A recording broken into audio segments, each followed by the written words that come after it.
now it is time for the last word with Lawrence O'Donnell. Good evening, Good evening, Lawrence. Alex.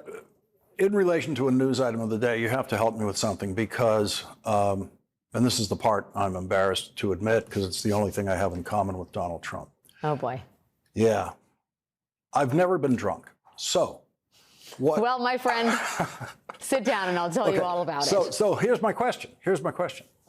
Do you smell, I would say you, does one, put it another way, does a Fox weekend morning host smell of alcohol from a hangover, or does he have to have been drinking that morning to smell like alcohol? Well, I would say the answer is could be C, all of the above, which is you could still be drinking, you could actively be drinking, but you could also have had a real bender. I think to still smell like alcohol the next morning, this is purely anecdotal. You probably have to have consumed a fairly vast quantity of alcohol the night before. Just saying. And okay, here's a question. Dr. Wagner, would you pass a breathalyzer the next morning? Are you still technically drunk?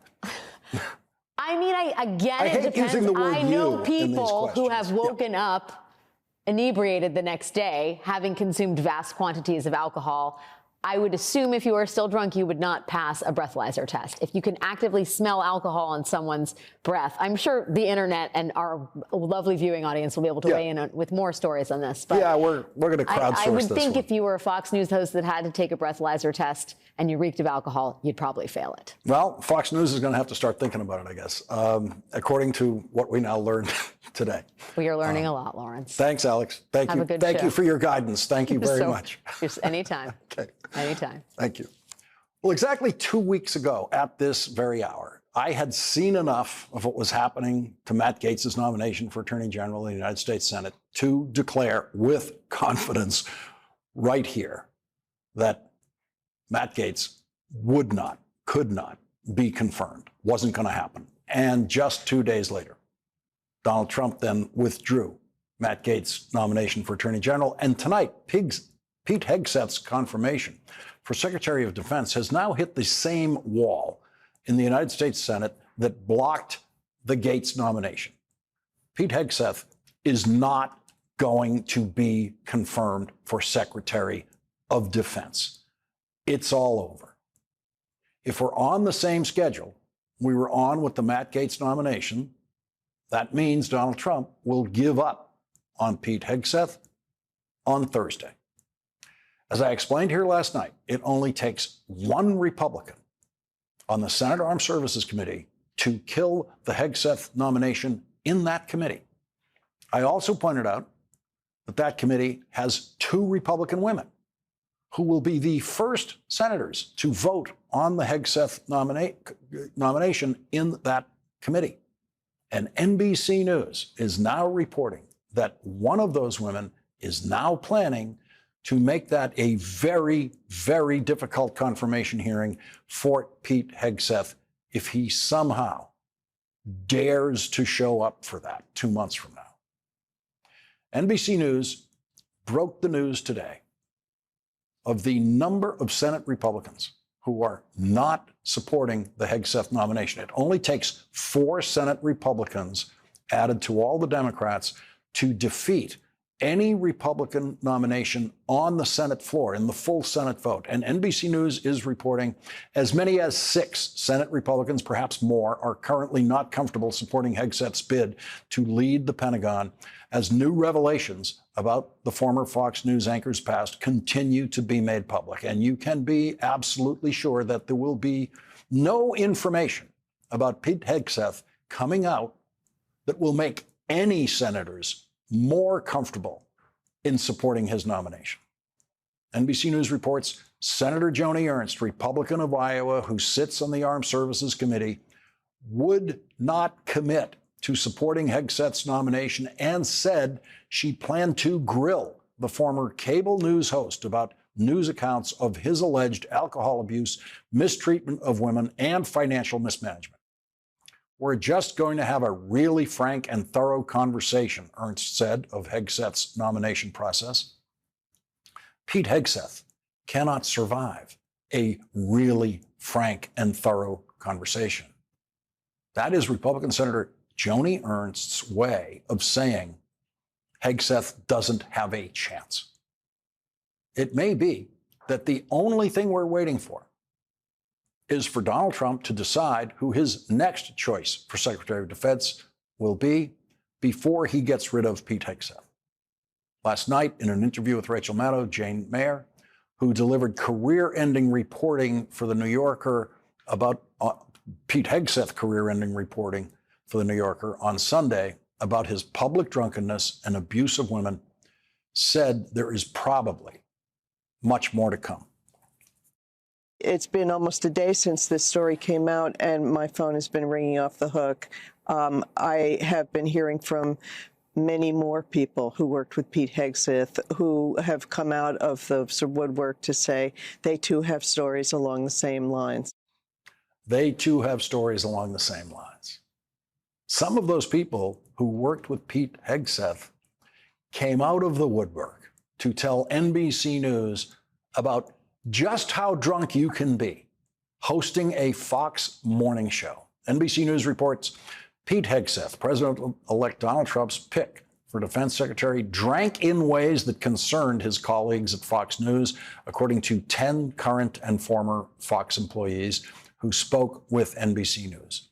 Two of those people said that on more than a dozen occasions during Hegseth's time as a co-host of Fox and Friends Weekend, which began in 2017, they smelled alcohol on him before he went on air.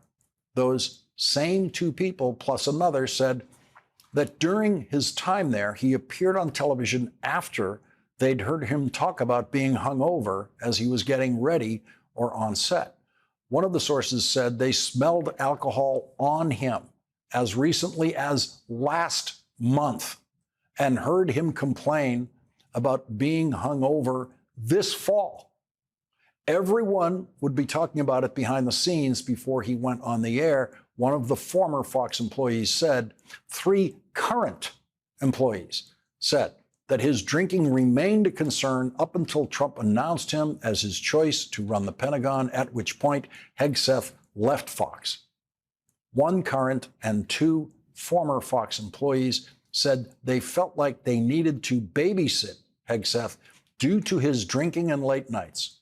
We'd have to call him to make sure he didn't oversleep because we knew he'd be out partying the night before, one of them said. Hegseth drank heavily at some social events with Fox News colleagues as well, according to 2 former employees, with one of the former colleagues saying he would get absolutely wasted. For the sake of national security, I really hope he has stopped drinking, one of the former Fox employees said. He should not be Secretary of Defense. Another former Fox employee said his drinking should be disqualified. Absolutely wasted is now an accurate 2-word description of Pete Hegseth's nomination to be Secretary of Defense. Fox did not respond to NBC News requests for comments. A spokesperson for the Trump transition team added credibility to the allegations by calling the allegations, quote, completely unfounded and false. Every single spokesperson who has ever worked for Donald Trump has repeatedly engaged in public lying. So the presumption about any statement from a Trump spokesperson should be that it is a lie. Every Trump spokesperson, including Donald Trump, has earned that presumption. Pete Hegseth's lawyer, who is far less comfortable with public lying, declined to comment. Here is Pete Hegseth today, going door to door, desperately trying to talk to senators in the Russell Senate office building, but refusing to have that really frank and thorough conversation that Senator Joni Ernst wants to have with him. Eddie, can you respond to any of these allegations of misconduct? Are senators concerned at all about drinking? There's a new report saying that you were seen drinking while you were doing the work. Folks, we've had a good set of meetings today with senators, talk about Secretary-designate's vision, what the president wants at the Department of Defense, part of an integrated strategy in the next term, And we'll continue to have conversations with senators as we deal with their questions and not. You ever come to the court,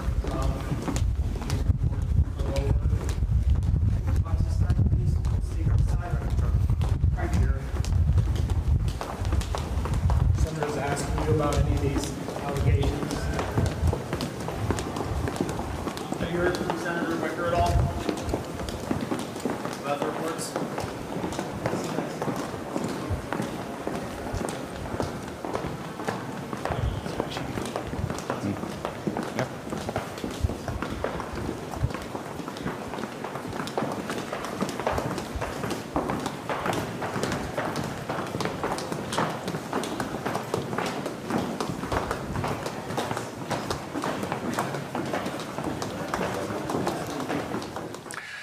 Every one of those flags that he walked by were flags in front of the door of a United States senator whose door was closed to Pete Hegseth.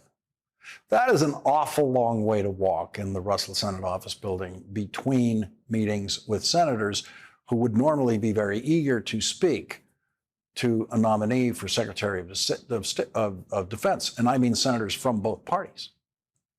And remember, on that walk, 2 weeks ago today, when Matt Gaetz was doing that walk, J.D. Vance was proudly and smilingly walking at Matt Gaetz's side, walking around the Senate with him.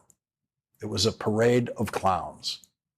They were full of smiles and confidence publicly, but as I said that night, they were obviously the walking dead in the United States Senate that day. And if you're wondering just how dead the Hegseth nomination is, today, J.D. Vance was no Senator J.D. Vance. Remember, he has one of those offices in one of those buildings. Senator J.D. Vance was nowhere to be seen when Pete Hegseth became the dead man walking through the Senate hallways. Leading off our discussion tonight is Democratic Congresswoman Marilyn Strickland of Washington. She is a member of the House Armed Services Committee, which has jurisdiction over the Department of Defense, which Donald Trump actually wanted Pete Hegseth to run. Congresswoman Strickland, thank you very much for joining us tonight. I personally don't believe this is going to get to a confirmation hearing, but you know the Defense Department. It's one of the most complex departments in Washington. What would be the concerns with having someone with a very serious drinking problem and other behavioral problems as the Secretary of Defense? Well, thank you for having me on, Lawrence. I will start with the drinking problem, which you just laid out very thoroughly. But let's not forget the allegations of sexual assault. Let's also not forget about his fealty to Donald Trump.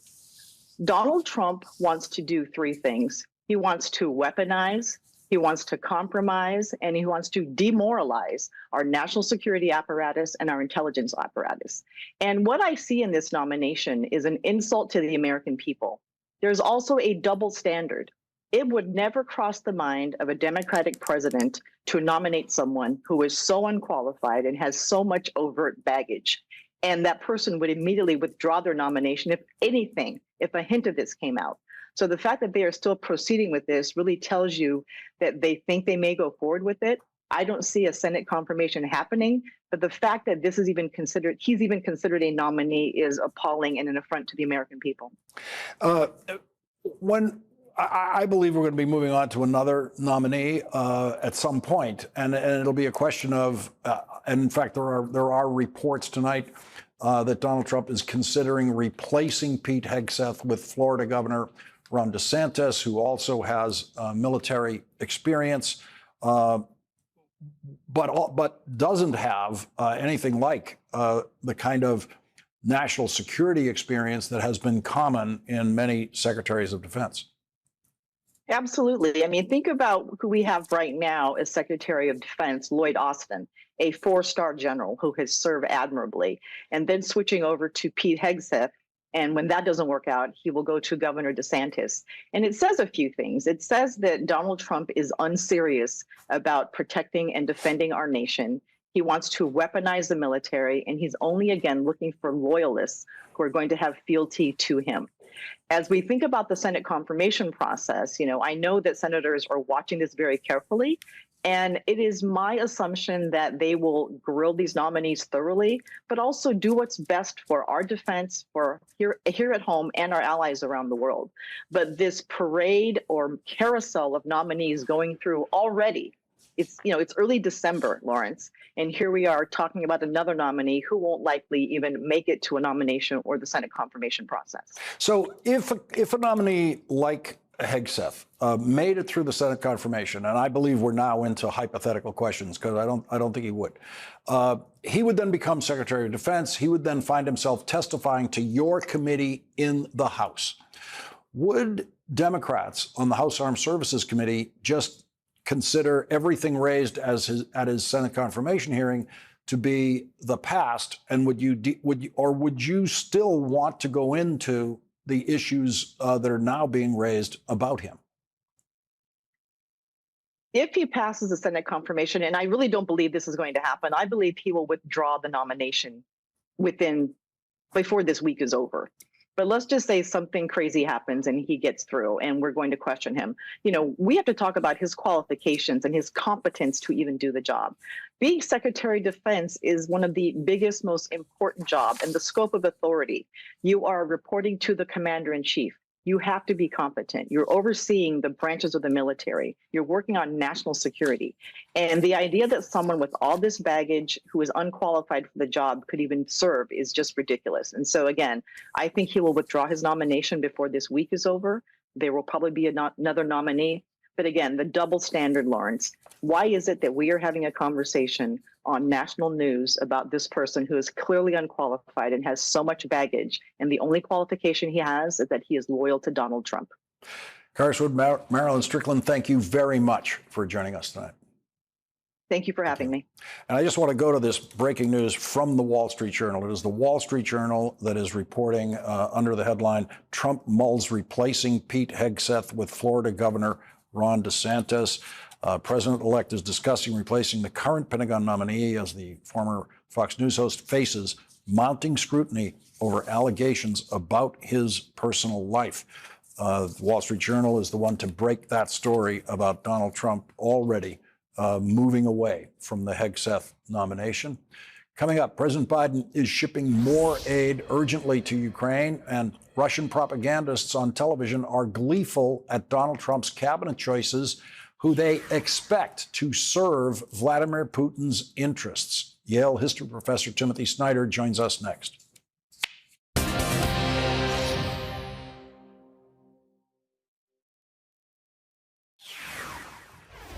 Secretary of State Antony Blinken announced President Biden's decision to deliver another $725 million of weapons and equipment to Ukraine, including Stinger missiles, Javelin missiles, drones, and anti-personnel landmines.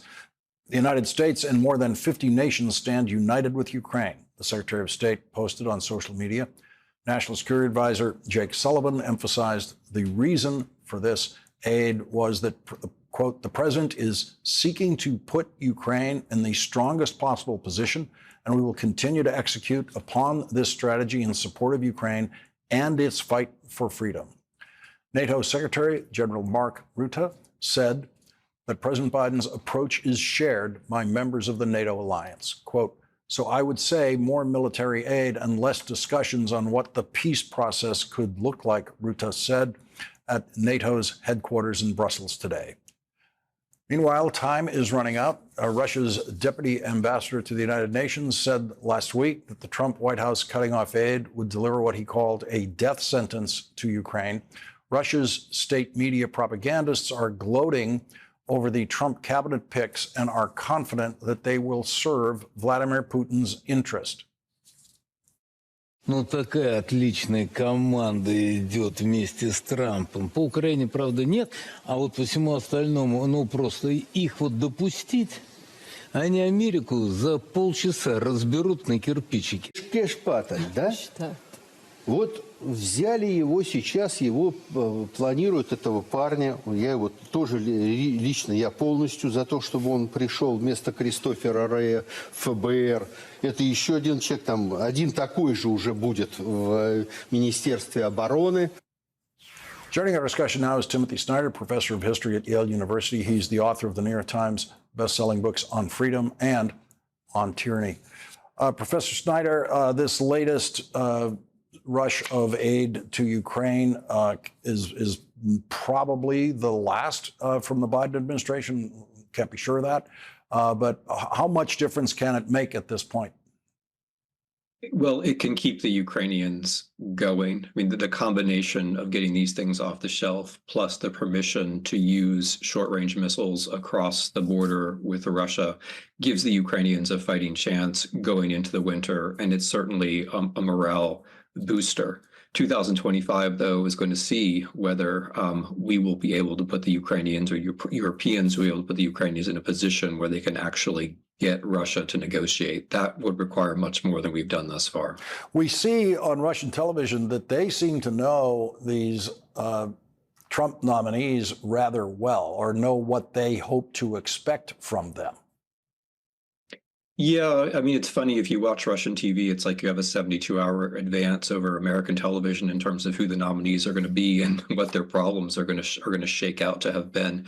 They are very happy about Kash Patel, of course, because they know that they support Trump.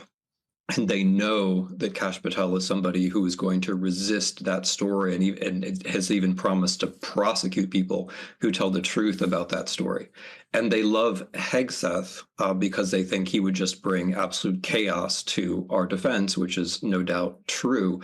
They also love him because he has no knowledge about national security whatsoever and believes that the enemies of America are other Americans. So going right down the list, whether it's the specific attitude towards Russia or the general incompetence and the desire to turn American power against other Americans, they do have a lot to be happy about. As we go forward, at some point, Donald Trump will actually make decisions about how he's actually going to deal with this. And despite what he has said, we don't know what those decisions will be. This is someone who breaks promises and contradicts himself all the time. Well, Donald Trump has a superpower that no matter how bad you think he's going to be, he can always disappoint you. And the only thing we can hope is that that superpower applies to the Russians as well. You know, what hopeful conservatives say is that Trump will realize that Russia's trying to bully him. And then when he realizes that, he'll have to react. I fear that the Russians correctly calculate that he can be bullied, and that his record for the last decade or so has been somebody who's sought Russian patronage. It would be a rather radical change on his part if he did anything else besides that. Professor Timothy Snyder, thank you very much for joining our discussion tonight. Thank you. Coming up, today in Angola, President Biden spoke at the site where the first slave ship from Africa bound for America departed in 1619. Eugene Robinson joins us next.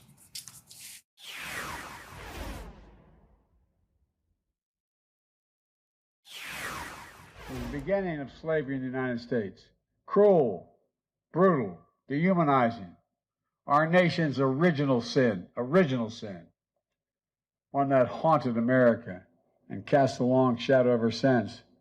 From the bloody Civil War that nearly tore my nation apart, to the long battle with Jim Crow into the 1960s, for the civil rights and voting rights movement, which got me involved in public life, during which American cities were burned, to the still unfinished reckoning with racial injustice in my country today.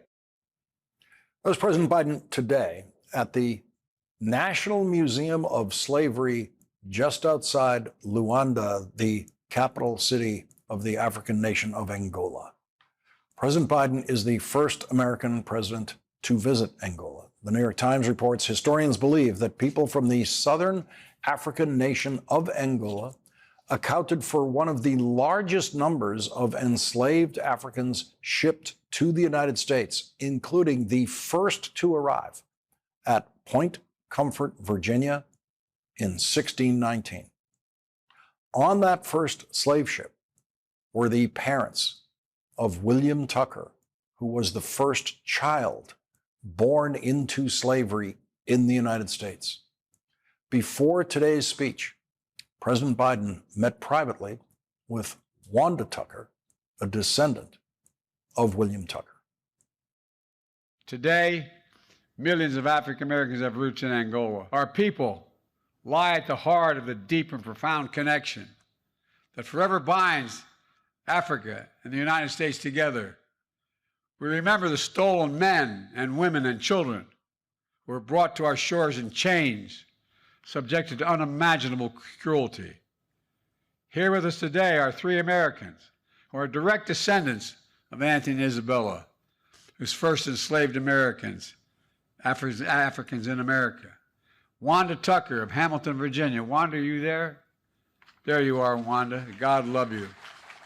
Her brother Vincent and Carolita as well. Thank you for being here. We're going to write history, not erase history. I've often said America is the only nation in the world founded on an idea.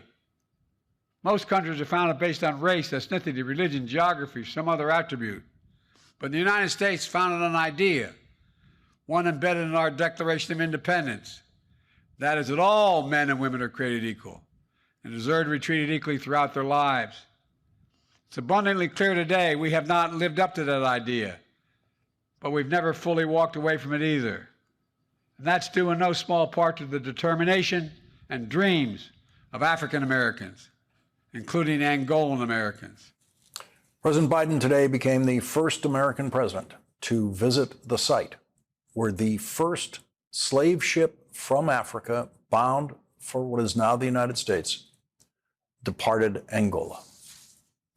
Joining our discussion now is Eugene Robinson, associate editor and Pulitzer Prize-winning columnist for The Washington Post. He's also an MSNBC political analyst.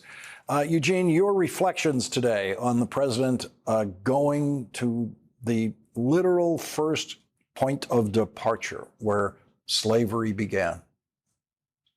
It was really striking and, to me, moving. It is I'm African American, obviously, and I have researched and looked into my heritage. I've done the DNA test to try to find out where my ancestors came from. It seems nothing short of a miracle that Wanda Tucker, the woman to whom President Biden referred, is able to trace her ancestry all the way back to those very, very first enslaved Africans to be brought to North America. That is really miraculous to me. It was quite a moment.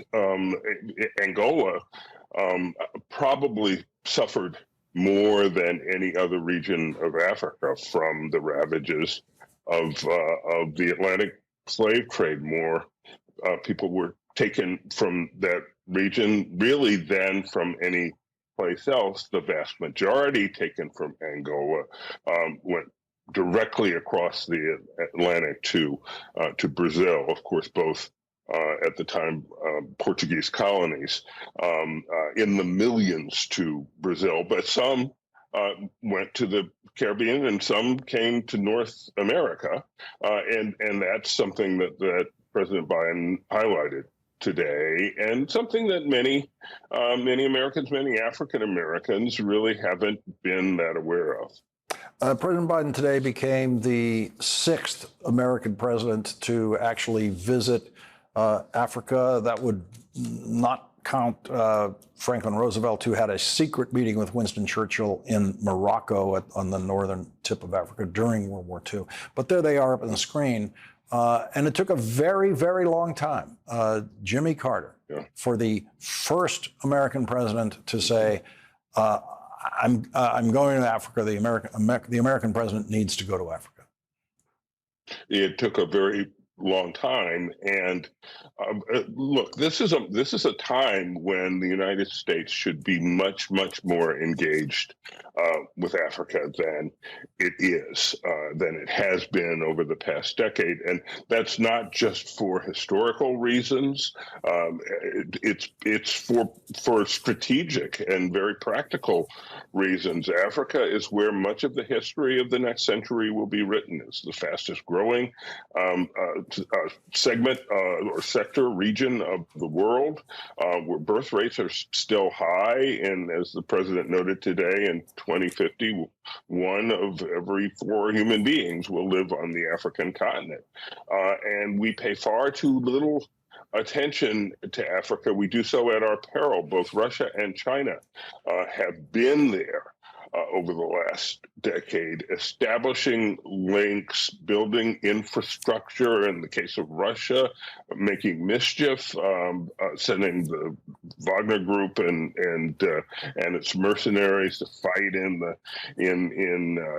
internecine battles in the Sahel, and China, meanwhile, has been pouring money into sub-Saharan Africa and extracting resources, especially critical minerals, like a vacuum cleaner. And the United States has just not been in the game, and it had better be in this sort of great power competition. We're third in a 3-horse race right now. Yeah, we were discussing this last night, Gene, and one of the issues is that the United States aid is frequently on matters like healthcare and nutrition, things like that, where you can't walk down the street and point to something and say the United States built that the way you can almost anywhere in Africa point at something that China built. That's absolutely right. And China is building, massive projects, not always on terms that are favorable to the countries where they're being built. China is driving bargains that are favorable to China. Nonetheless, they are projects that people can see. Now, I don't downplay, particularly the PEPFAR program that was established by George W. Bush. I think by far the best thing George W. Bush did in office. It saved millions of lives in Southern Africa with the provision of antiretroviral drugs. So typically, this is a great thing. It created great will for the United States and saved lives. And so now, of course, it's still awaiting reauthorization, and our Congress is unable really to consistently keep funding and expanding something that really is good, and it's good for the United States as well as for Africa. Eugene Robinson, thank you so much for sharing your expertise on this with us. Thank you very much. It's so great to be here, Lawrence. Thanks, Gene. Thank you. Coming up, as Joe Biden now knows, Africa changes you. No matter what country you visit in Africa, you see things there that you will never see anywhere else. And when I go to Africa, I see possibility, unlimited possibility. I hope you see some of that next.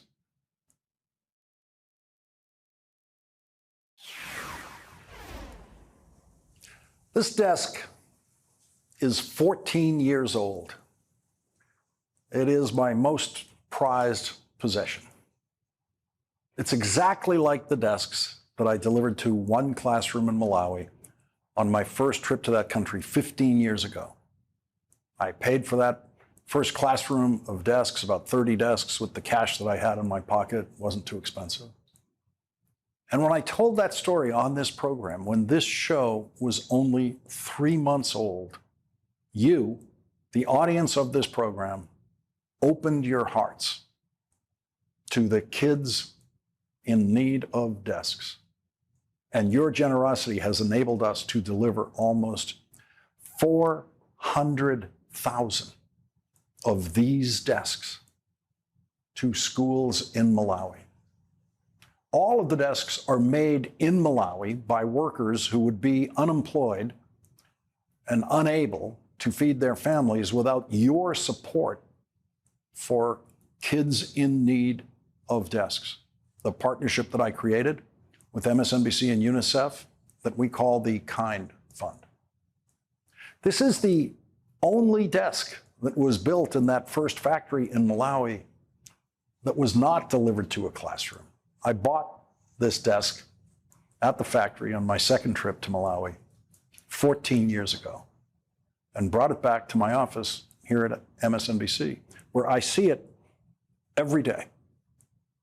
It's a working desk in my office where I sometimes stack material that I'm working on for the show. It's a daily reminder of problems bigger than our own that we can actually do something about. These desks change everything when they're carried into classrooms where the kids have never seen desks. My name is Simamwe Daud. I am 12 years old. I live at Chibaka village. I am in Standard 7. Chimwemwe is in Standard 7, which we call 7th grade, and she never sat at a desk in school until just 2 months ago when the UNICEF trucks arrived at her school with 240 desks. As usual, the kids spontaneously broke into a welcoming song when they saw the trucks arriving, and as usual, the kids wanted to carry their desks into their classrooms themselves. There's Chimwemwe carrying her desk with 2 classmates of hers. Before the desks arrived, Chimwemwe was sitting on the floor, as she did for 7 years in school.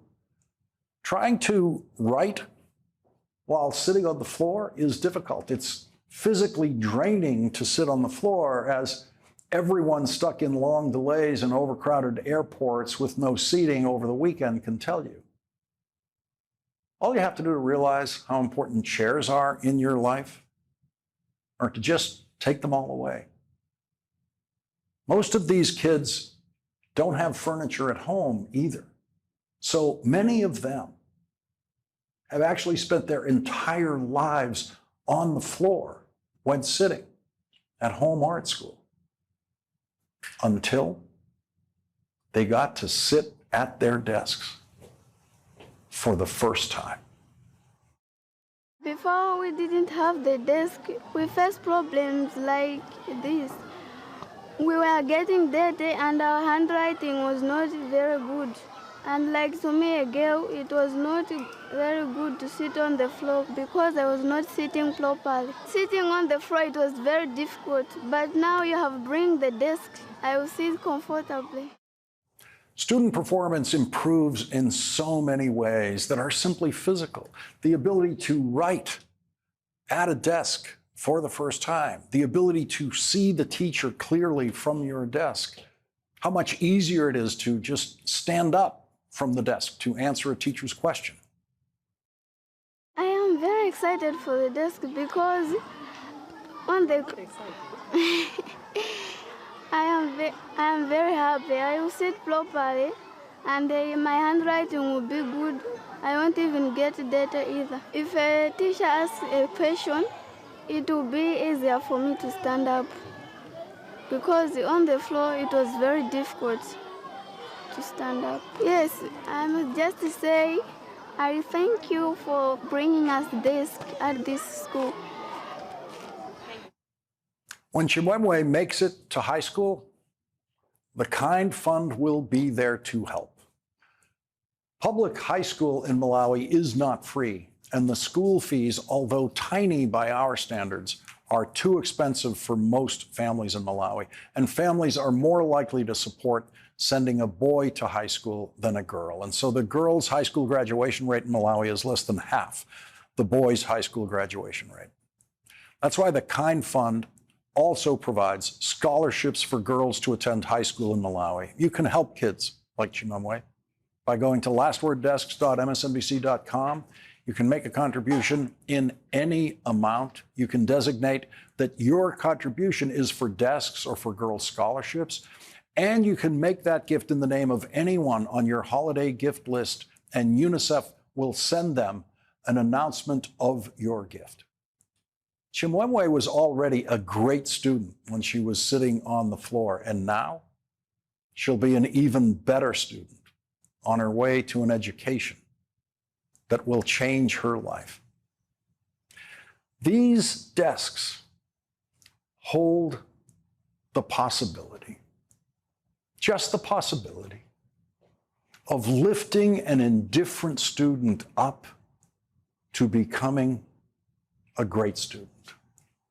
And then, who knows? Maybe, just maybe, slumped and fatigued on the floor of one of those classrooms right now, struggling to see his teacher, is the next Nelson Mandela or a future Nobel Prize winning scientist. And maybe by lifting that child off the floor, getting her up to one of these desks, giving her a throne, and the surge of empowerment that could come from that, maybe by giving children their own little stage like this on which to perform, maybe by giving students their dignity, maybe simply by giving a student consistent eye contact with a teacher,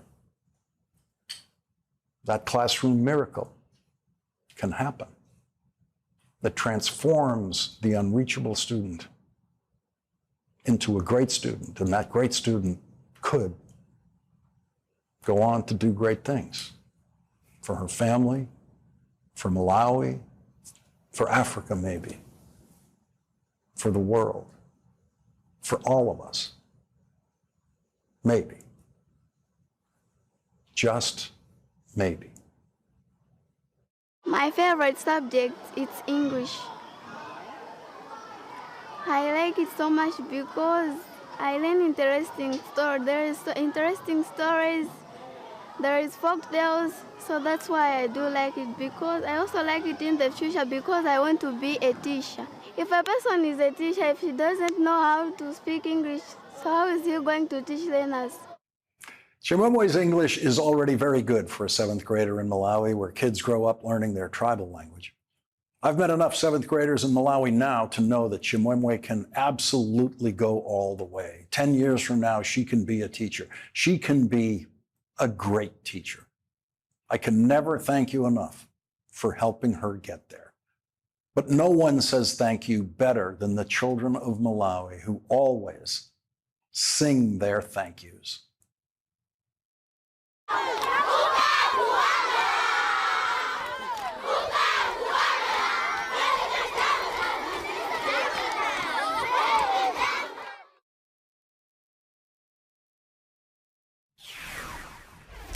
Future teacher Chimwemwe Daudi gets tonight's last word.